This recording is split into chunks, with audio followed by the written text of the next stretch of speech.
වාසනාවන්ත දවසක් වේවා ඔයාලා හැමෝටම. මෙවර එක්සත් අරාබි එමිරාජ්‍යයේ පැවැත්වෙන IL T20 තරඟාවලියේ මූලික වටේ සිව්වන තරඟය තමයි ඊයේ දිනේදී පවත්වා අවසන් වුණේ. එම තරඟයට ක්‍රීඩා කරන අවස්ථාව උදා කරගත්තේ MI Emirates කණ්ඩායම වගේම Gulf Giant කියන කණ්ඩායම් දෙකයි. මේදී Gulf Giant කණ්ඩායම නියෝජනය කිරීමට පැතුම් නිස්සංක වගේම නුවන් තුෂාර අවස්ථාව උදා කරගෙන තිබුණා. කෙසේ නමුත් මෙම තරඟය තුලදී මුලින්ම පන්දුර පහර දුන්නේ MI Emirates කණ්ඩායමයි. ඔවුන් Gulf කණ්ඩායමේ පන්දුරන් හමුවේ නියමිත පන්දුවාර 20 නිමා කරන්නේ කළු 6කට ලකුණු 163ක් ලබා ගැනීමෙන් අනතුරුවයි.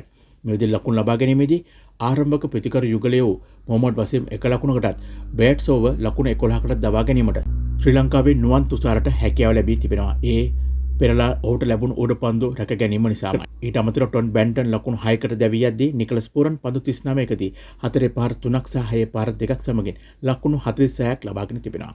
ඊටත් අමතරව දිලෝන් පන්දු 19කදී 4 පාර සමගින් ලකුණු 15ක් ලබා ගනිද්දී නායක කිරන් පොලාඩ් පන්දු 33කට මුහුණ දෙමින් 4 පාර 6ක් සමගින් ලකුණු 50ක් ලබාගෙන තිබෙනවා. ඊටත් අමතරව රොමාරියෝ ෂෙපර්ඩ් පන්දු 6කදී 4 පාර 2ක් වගේම 6 පාර සමගින් ලකුණු 18ක් ලබාගෙන තමයි මේ විදිහට MI Emirates කණ්ඩායම වෙනුවෙන් පන්දුවාර 20 නිමාවෙදී කළු 6කට ලකුණු 163ක් ලබා ගැනීමේදී පිත්තෙන් දායකත්වය දක්වූ පිටිකරුවන් බවට පත තිබෙන්නේ.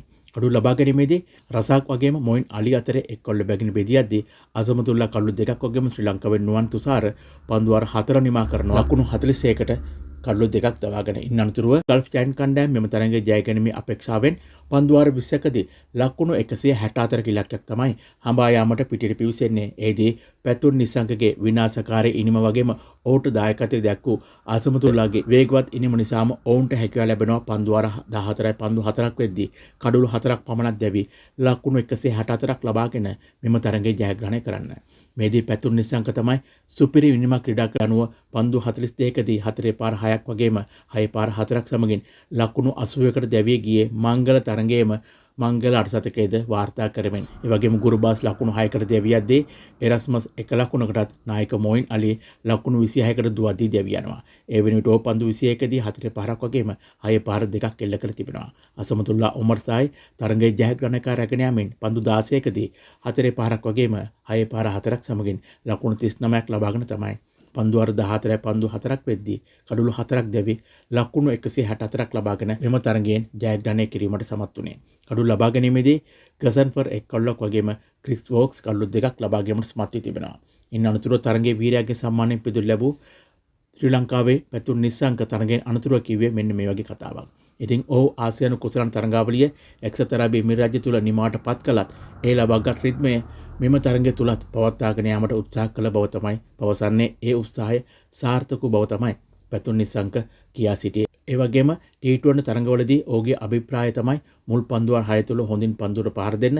ඔහු රිද්මයක් ලබා ගත්තොත් ඒ වගේම හොඳ ආරම්භයක් ලබා ගත්තොත් එම ආරම්භය තරඟයේ අවසානකාර රැගෙන යාමට තමයි ඔහුගේ එකම බලාපොරොත්තුව. ඔහු කියනවා අද දවස ඔහුට ඊටම හොඳ දවසක්. ඒ වගේම ඔවුන්ගේ කණ්ඩායමේ පන්දු යවන්නන්ද හොඳින් පන්දු යවූ බව සහ පිටිකරුවන්ද හොඳින් පන්දුර පහර දුන්න නිසා තරඟයේ ජය ගැනීමට හැකියාව ලැබුණා කියලා තමයි ඔහු අදහස් දක්වා තිබුණේ. ඉතින් ඒ විදිහට පැතුන්ගේ අදහස් දැක්වීම සමගින්ම මෙවර තරඟවල නියෝජනය කරන කණ්ඩායම් 6 ඔවුන්ට තිබෙන මූලික කොටේ තරඟ වලින් එක් තරඟයක බැගින් ක්‍රීඩා කළ අවසන් වී තිබෙනවා. ඒ අනුව Gulf Giant කණ්ඩායම් මෙම තරඟයේ ඊටම ඉක්මනින්ම ජය ගැනීම නිසාම ලකුණු 2ක් සහ හොඳ දල් ලකුණු වේගයක් සමග සටහනේ පෙරමුණේ පසුවදී අබු ඩාබි යුනයිටඩ් කණ්ඩායම දෙවන තැනත් ඩෙසර්ට් වයිපර් කණ්ඩායම තුන්වන තැන පසුවන්නේ ඔවුන් ක්‍රීඩා කළ තරඟ ජය ගැනීම නිසාම. ඒ වගේම ඩුබයි කැපිටල් කණ්ඩායම, සාජා වෝරියර්ස් කණ්ඩායම සහ MI Emirates කියන කණ්ඩායම් තුන පිළිවෙලින් ක්‍රීඩා කළ තරඟ පරාජයට පත් වීම නිසා සටහනේ 4, 5, 6 කියන ස්ථානවල රැඳී සිටිනවා.